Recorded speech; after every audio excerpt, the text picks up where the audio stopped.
Hi friends, welcome to my channel. ഇന്ന് ഇവിടെ തയ്യാറാക്കാൻ പോകുന്നത് വളരെ ഈസിയും ടേസ്റ്റിയുമായിട്ടുള്ള ഒരു സ്നാക്സാണ്, കലത്തപ്പം. കലത്തപ്പം എങ്ങനെ വളരെ ഈസി ആയിട്ട് തയ്യാറാക്കാമെന്ന് നമുക്ക് നോക്കാം. Welcome to the video. ആദ്യമായി കലത്തപ്പം തയ്യാറാക്കുന്നതിനുള്ള ബാറ്റർ തയ്യാറാക്കിയെടുക്കാം. ബാറ്റർ തയ്യാറാക്കിയെടുക്കുന്നതിന് വേണ്ടി ഒരു മിക്സിയുടെ ജാറിലേക്ക് 1/2 കപ്പ് തേങ്ങ ചിരണ്ടിയത്, 1/2 ടീസ്പൂൺ ചെറിയ ജീരകം, ഏലക്ക 5 എണ്ണം തൊലി കളഞ്ഞെടുത്തത്, 1/2 കപ്പ് വെള്ളം.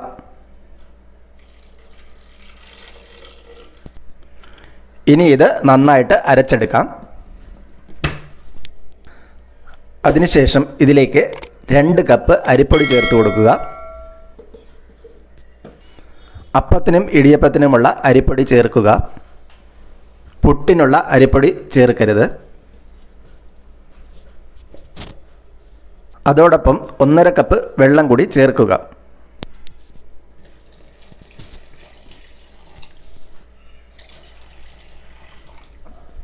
ഇനി ഇതെല്ലാം കൂടി നന്നായിട്ടൊന്ന് ഇളക്കി ചേർത്തെടുക്കാം.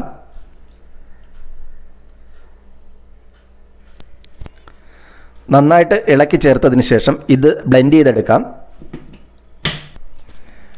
ബ്ലെൻഡ് ചെയ്ത മാവ് ഒരു പാത്രത്തിലേക്ക് ഒഴിച്ചു കൊടുക്കാം.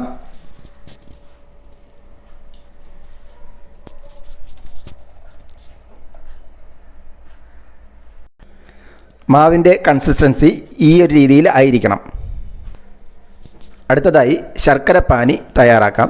ശർക്കരപ്പാനി തയ്യാറാക്കുന്നതിന് വേണ്ടി ഒരു പാത്രത്തിലേക്ക് 300 ഗ്രാം ശർക്കര പൊടിച്ചത് എടുത്തിട്ടുണ്ട്.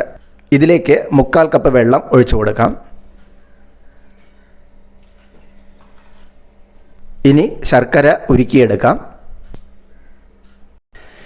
ഇടയ്ക്ക് ശർക്കര ഒന്ന് ഇളക്കി കൊടുക്കാം.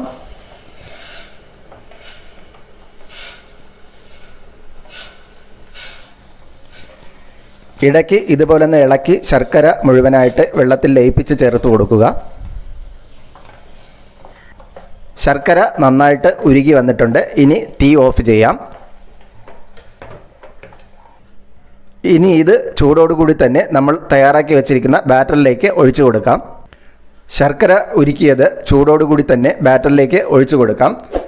ശർക്കരയിലെ മാലിന്യങ്ങൾ പോകുന്നതിന് വേണ്ടിയിട്ട് ഒരു അരിപ്പ് വെച്ച് ഇതിലേക്ക് ഒഴിച്ചു കൊടുക്കാം.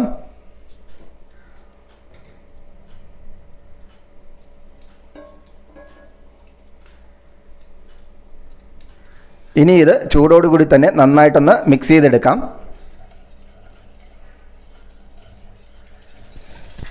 ഇത് നന്നായിട്ട് ഇതുപോലെ ഒന്ന് ഇളക്കി ചേർത്തെടുക്കാം. ശർക്കരപ്പാനി കൂടി ചേർത്തപ്പോൾ ഇതിൻ്റെ കൺസിസ്റ്റൻസി ഈ ഒരു രീതിയിലാണ്.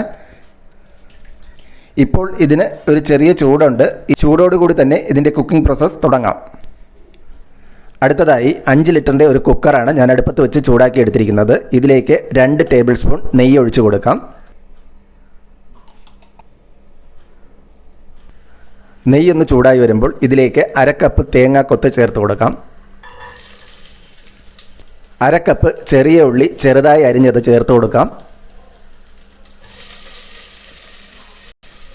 തീ മീഡിയം ഫ്ലെയിമിലാക്കി ചെറിയ ഉള്ളി ഗോൾഡൻ ബ്രൗൺ കളർ ആകുന്നത് വരെ വഴറ്റിയെടുക്കാം.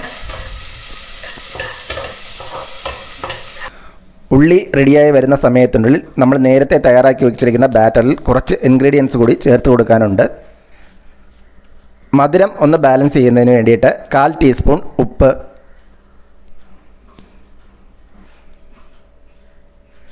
1/2 ടീസ്പൂൺ ബേക്കിംഗ് സോഡ,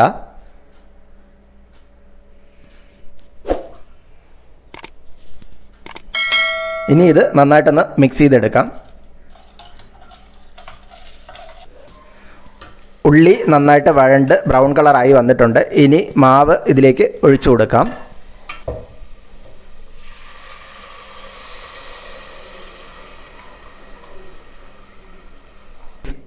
ഇനി കുക്കറിൻ്റെ ഫിസിലൂരിയതിന് ശേഷം അടപ്പ് വെച്ച് കുക്കർ അടച്ച് വെച്ച് വേവിക്കാം. ഇനി ഫ്ലെയിം ലോയ്ക്കും മീഡിയത്തിനും ഇടയ്ക്ക് വെച്ച് വേവിച്ചെടുക്കാം. പ്രത്യേകം ശ്രദ്ധിക്കുക, കുക്കറിന് ഫിസിലിടരുത്. കുക്കർ അടച്ചു വെച്ച് 3-4 മിനിറ്റ് കഴിഞ്ഞതിന് ശേഷം കുക്കറിൻ്റെ പ്രഷർ വാൽവിലൂടെ കുമിളകൾ വന്നു തുടങ്ങും. കുമിള വന്നു കഴിഞ്ഞാൽ ഉടൻ തന്നെ ഫ്ലെയിം ഓഫ് ചെയ്യുക. ഫ്ലെയിം ഓഫ് ചെയ്തതിന് ശേഷം ഇതുപോലെ ഫിസിൽ വയ്ക്കുന്ന ഭാഗത്തു കൂടി ആവി വന്നുകൊണ്ടിരിക്കും.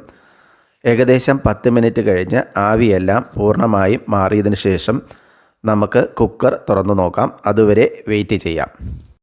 10 മിനിറ്റ് കഴിഞ്ഞ് ആവിയെല്ലാം പൂർണ്ണമായും മാറിയതിന് ശേഷം കുക്കർ തുറന്നു നോക്കാം. വളരെ സ്വാദിഷ്ടമായ കലത്തപ്പം ഇവിടെ റെഡിയായി വന്നിട്ടുണ്ട്. നിങ്ങളെല്ലാവരും ഇതൊന്ന് ട്രൈ ചെയ്ത് നോക്കുക. തീർച്ചയായിട്ടും നിങ്ങൾക്ക് ഇഷ്ടപ്പെടും. വീഡിയോ ഇഷ്ടപ്പെട്ടാൽ ലൈക്ക് ചെയ്യാനും ഷെയർ ചെയ്യാനും സബ്സ്ക്രൈബ് ചെയ്യാനും മറക്കരുതേ. മറ്റൊരു വീഡിയോയുമായി വീണ്ടും കാണാം.